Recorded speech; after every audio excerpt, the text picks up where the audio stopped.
오늘 우리가 잠깐 읽은 이 여리고성이 무너지는 기적은 굉장히 유명합니다. 여리고성의 이 기적은 이스라엘 백성이 요단강을 건너서 배수의 진을 치고, 그들이 친 건 아니고 하나님께서 뒷문을 막아버리셨고요, 가나안 땅을 정복하는 과정에서 일어난 첫 번째 승리입니다. 여호수아는 이미 르비딤의 전투에서 모세의 손이 올라가면 이기고 내려가면 지는 것을 통해서 전쟁은 하나님께 속하였구나라는 것을 뼈에 사무치도록 깨달았습니다. 그래서 여호수아는 당연히 하나님의 작전대로 모든 것을 수행하게 됩니다. 그런데 오늘 우리가 함께 읽은 이 말씀에 보면은 일곱째 날 새벽에 그들이 일찍이 일어나서 전과 같은 방식으로 그 성을 7번 돌았다라고 되어 있습니다. 그러니까 아침에 일어나서 이스라엘 백성들이 여호수아에게 물어봅니다. 오늘은 어떻게 할까요? 그럼 여호수아가 그러죠. 군대 용어로 전과동이라는 말 아십니까? 이전하고 똑같이 하라는 이야기죠. 그러면 거기에 200만 명이 있는데, 그러면 이제 뭐 전과동 그러면서 이야기를 하겠죠.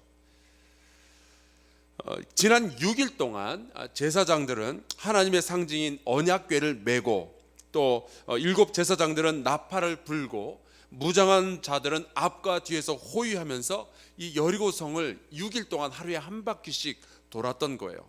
모든 백성이 아무 소리도 없이. 신앙인들이 경험하는 수많은 기적들이요, 믿음을 가지고 지속적으로 순종할 때 일어나게 됩니다.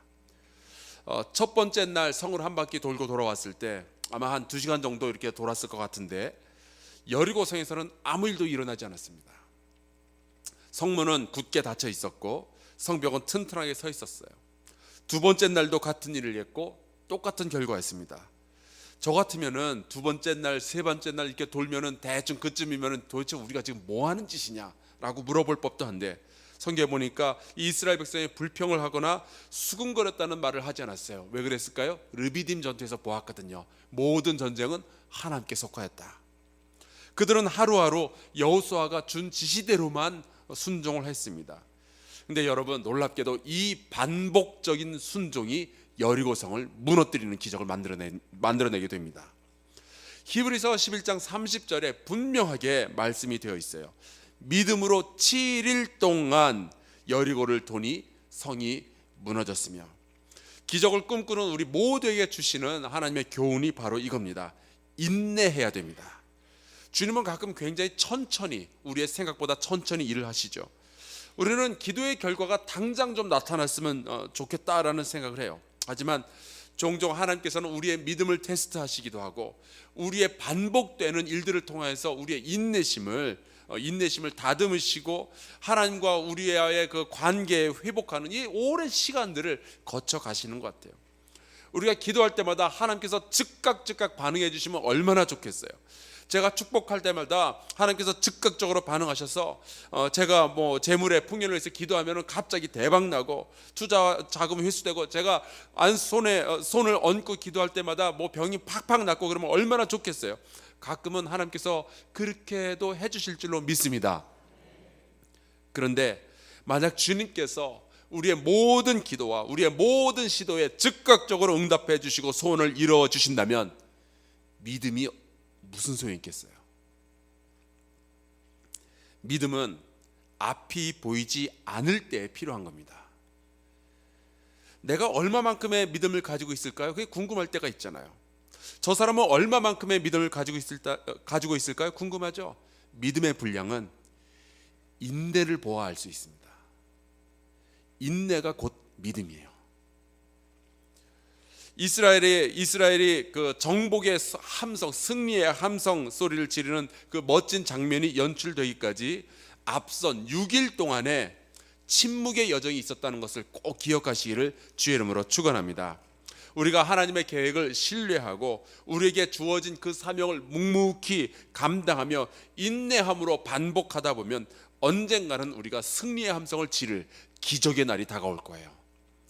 여러분 가운데 한 가지의 기도의 제목을 놓고 끊임없이 기도하다가 중간중간에 이거 언제 하나님께서 들어주시나, 여러분 너무 실망하지 마시고요, 인내함으로 끝끝내 그 기도의 제목 붙잡고 하나님 앞에 나아가시기를 주의 이름으로 축원합니다. 언젠가는 성을 정복하는 기적의 날이 오게 될 거예요.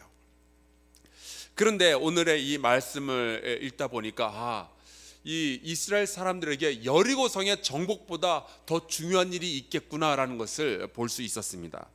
그것은 하나님의 백성으로서 믿음으로 일하는 법을 배우는 거예요. 왜냐하면 여리고성은 가나안 땅에서 정복해야 할 수많은 성들 가운데 그냥 하나였을 뿐이에요. 일부예요. 겨우 첫 번째에 불과한 겁니다. 그들은 여리고성에서 어떻게 믿음으로 세상을 바꾸는가 하는 것을 배워서 차례차례로 가나안 땅에 있는 다른 성읍들을 정복해 나아가야만 했어요. 자, 그런데 이 여리고성의 기적에서 좀 특이한 장면이 나옵니다. 오늘 말씀으로 보면 16절에 여호와께서 너희에게 이 성을 주셨느니라 라고 되어 있어요. 이 말만 딱 들으면 이 성을 정복하고 나면은 하나님께서는 이 여리고 성에 있는 모든 것, 집이며 금, 은, 무기, 모든 것을 다 주시려 하는구나라는 생각을 하게 되는데, 그렇게 된다면은 이 기적의 소유자는 이스라엘 사람들이 되겠죠. 그런데 17절에 보면은 완전히 반전이 됩니다. 이 성과 그 가운데에 있는 모든 것은 여호와께 온전히 바치되, 또 18절에도 또 나와요. 너희는 온전히 바치고 그 바친 것 중에서 어떤 것이든지 취하여 너희가 이스라엘 진영으로 바치는 것이 되게 하여 고통을 당하게 되지 아니하도록 오직 너희는 그 바친 물건에 손대지 말라. 19절에 또 나옵니다. 은금과 동철 기구들은 다 여호와께 구별될 것이니 그것을 여호와의 곳간에 드릴지니라. 다시 말하자면 하나님께서는 여리고성을 이스라엘에게 주시고, 이스라엘은 자기들에게 주신 자기가 받은 그 여리고성을 다시 온전하게 하나님께 드리는 거예요. 어떻게 보면 하나님께서 줬다가 뺏는 것 같습니다. 이게 뭘까요? 그러니까 기적이 일어난 후에 우리가 할렐루야 아멘 하고 막 찬양하고 기뻐하고 그러는데, 그 기적의 결과를 하나님께서 고스란히 다 가져가시는 거예요. 솔직히 여리고성을 정복한 후에 거기에 있는 음식들을 먹고 힘을 내고, 또 거기에 있는 칼이며 창이며 방패며 이런 것들을 다 취하면은 그 다음에 싸울 때 얼마나 쉽겠어요. 그런데 하나님께서는 왜 그렇게 뭘 인정해 보이게 여리고성에 있는 모든 것을 다 바치라고 하셨을까요? 그 해답은 이렇게 말씀드릴 수 있을 것 같아요. 하나의 기적에 머무르지 않게 하려고. 여리고성은 단 하나의 기적일 뿐이에요. 앞으로도 하나님은 이스라엘 백성과 수많은 기적을 만들어 가셔야 하는데 단 하나의 기적에 머무르지 않게 하려고 그런 말씀을 하셨어요. 여러분, 첫 열매라는 이야기 들어보셨죠? 교회 좀 다녀보셨다 하는 분들은 이 첫 열매 이야기 많이 들으셨을 거예요. 그 첫 열매에 대한 가르침이 출애굽기 34장 19절에 나와 있습니다. 모든 첫 태생은 다 내 것이며 내 가축의 모든 처음나 수컷인 소와 양도 다 그러하며.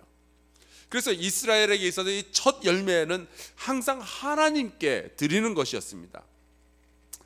그래서 맥주 감사주일은 우리의 1년 농사의 첫 열매를 하나님께 드리는 거죠. 저는 어렸을 때 그렇게 배웠어요. 취직하고 나서 처음 받은 월급은 누구에게 드린다? 하나님께 드린다. 두 번째 월급은요? 부모님께. 여러분 그렇게 안 배우셨어요? 저 그렇게 배우고 그렇게 했어요. 우리 장로님들, 권사님들은 사업을 시작하시면서 첫 달에 이유는 전부 하나님께 드리는, 예전에 저는 그렇게 배웠는데 요즘 그렇게 하는지 모르겠어요. 여리고성은 이제 이스라엘과 여호수아가 정복할 가나안 땅의 극히 일부분일 뿐이에요. 이후로도 아이 성과 헷사람의 지역과 아모리 사람과 브리스 사람과 히위 사람과 옆 사람의 그들의 성도 다 쳐서 멸하고 이 가나안 땅을 이스라엘 백성의 땅으로 만들어야만 했습니다. 여리고성의 정복은 가나안 정복의 극히 일부일 뿐이에요. 하나님의 계획 안에서 이스라엘은 하나님을 신뢰하고 하나님께 순종하며 인내한다는 방법을 가지고 여리고를 시작으로 가나안 온 땅을 정복해야 되는 거죠. 그러기 위하여서는 출애굽기에 이미 모세를 통하여서 주신 말씀대로 그들은 첫 열매를 하나님께 드리고 그 이후에 일어날 모든 것을 다 하나님께서 주관해 주실 것을 기대해야만 했습니다. 하나님의 계획은 여리고 성 하나가 아니었어요.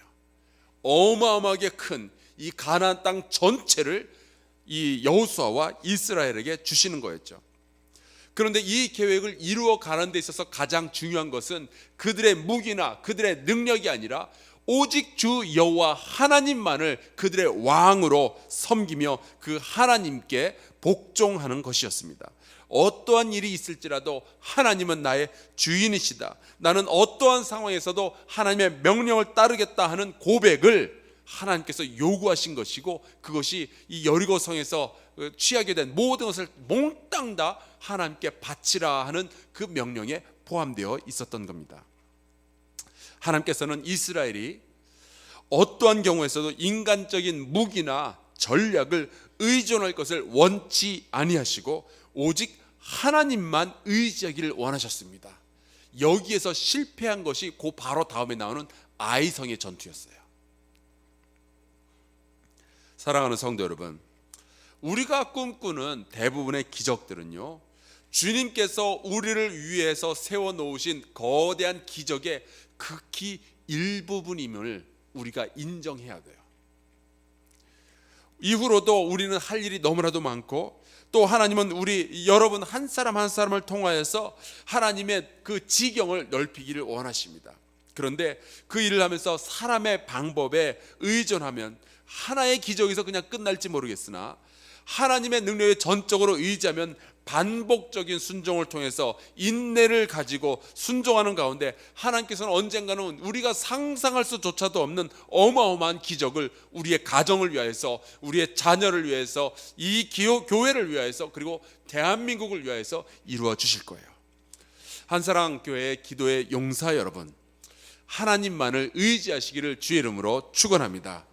인간적인 방법, 인간적인 생각들 내려놓고 하나님께 순종하며 나아갈 수 있기를 바라요. 앞으로도 여러분과 제가, 여러분의 가정과 이 교회와 나를 위해서 해야 할 일은 너무나도 크고 많이 있습니다. 하나의 기적에 목맬 것이 아니라 하나님께서 이루어 가실 그 어마어마한 기적을 꿈꾸면서 함께 기도하는 저와 여러분 되기를 간절히 소원합니다. 우리 같이 이 시간에 기도할 텐데요, 대한민국을 위하여서 계속 기도해 주시길 바랍니다. 화합이 일어나게 하여 주시옵소서. 화합이 일어나게 하여 주시고, 교회가 이 일을 위하여서 기도하며 일하게 하여 주시옵소서. 또 하나님께서는 이미 위대한 계획을 세워 놓으셨는데 끊임없이 하나님만을 의지하면서 순종하고 하나님의 계획에 동참하는 우리 모두가 되게 하여 주시옵소서. 우리 주여 한번 크게 외치고 통성으로 기도하며 나아갑시다. 주여!